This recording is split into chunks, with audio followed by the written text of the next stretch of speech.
আমার প্রিয় সন্ধি, ও আমার প্রিয় সন্ধি, চট্টগ্রামের 3 আসনের একটি থানা সন্দ্বীপে, যার নাম আছে কি জানা?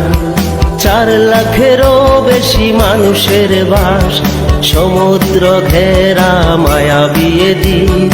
ও আমার জন্মভূমি প্রিয় সন্দ্বীপ, ও আমার জন্মভূমি প্রিয় সন্দ্বীপ।